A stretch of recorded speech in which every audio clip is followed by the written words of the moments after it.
नमो जिनानम। प्रथम तीर्थंकर भगवान ऋषभ देव की जय। आज की क्लास में हमारा विषय है संस्थान। संस्थान किसे कहते हैं? शरीर की बाह्य संरचना अथवा आकार को संस्थान कहते हैं। जैन शास्त्रों में 6 प्रकार के संस्थान बताए गए हैं। पहला है समचतुरस्र संस्थान, दूसरा नैग्रोध परिमंडल संस्थान, तीसरा सादी संस्थान, चौथा कुब्ज संस्थान, पांचवा वामन संस्थान, छठा हुंडक संस्थान। तो चलिए अब हम एक एक संस्थान की विस्तृत रूप से परिभाषा जान लेते हैं। पहला है समचतुरस्र संस्थान।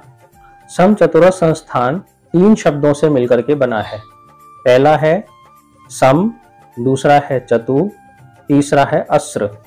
सम का अर्थ होता है समान, चतु का अर्थ होता है 4 और अस्र का मतलब होता है कोण या कोने।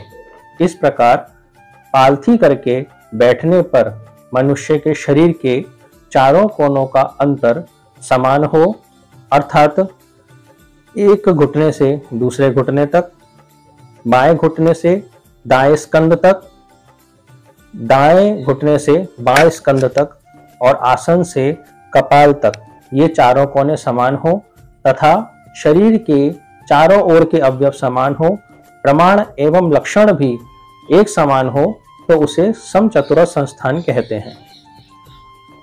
तीर्थंकर परमात्मा का शरीर समचतुरस्र संस्थान का होता है। दूसरा है नैग्रोध परिमंडल संस्थान। इस प्रकार का संस्थान वाला शरीर वटवृक्ष की तरह होता है। वटवृक्ष तो देखा होगा, वटवृक्ष नीचे से पतला होता है और ऊपर से मोटा होता है। इसी तरीके से इस संस्थान वाले मनुष्य का शरीर नीचे से अर्थात नाभि के नीचे से पतला होता है और नाभि से ऊपर बड़ा होता है। अतः हम कह सकते हैं कि नाभि मंडल से नीचे वाले जितने भी शरीर के अवयव हैं वो प्रमाणहीन होते हैं, अर्थात अशुभ लक्षण वाले होते हैं, और नाभि मंडल से ऊपर के जितने भी अंग हैं वो प्रमाणोपेत होते हैं, अर्थात शुभ लक्षण वाले होते हैं। तीसरा संस्थान है सादी संस्थान।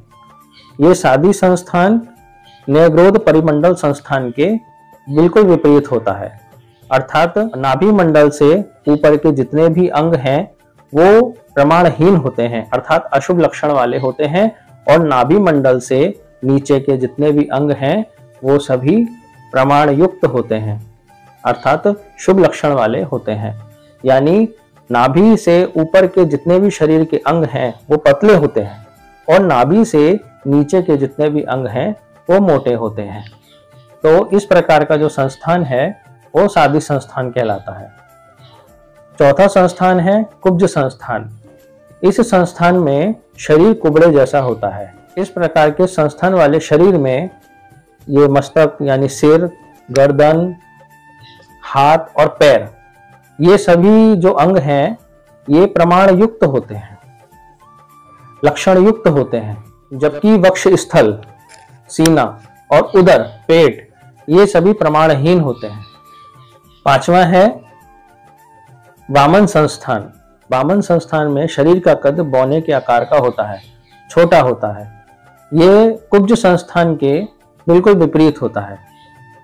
कहने का तात्पर्य यह है कि इस संस्थान वाले शरीर में ये मस्तक, सिर, गर्दन, हाथ और पैर, ये सभी प्रमाणहीन होते हैं, जबकि वक्ष स्थल, सीना, उदर और पेट, ये अंग जो हैं प्रमाण युक्त होते हैं। और छठा संस्थान है हुंडक संस्थान। इस संस्थान में मनुष्य के शरीर के सभी अंग प्रमाणानुसार नहीं होते। शरीर बेडौल होता है। शरीर के सभी अंग और उपांग प्रमाणयुक्त नहीं होते।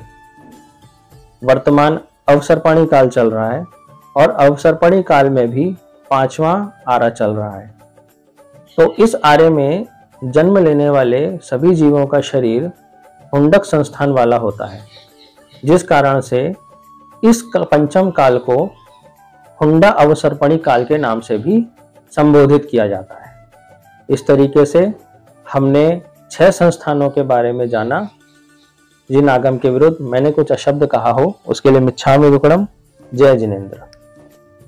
और नीचे जो वो सब्सक्राइब का बटन है ना, उसको हिट करो, जल्दी से करो सब्सक्राइब।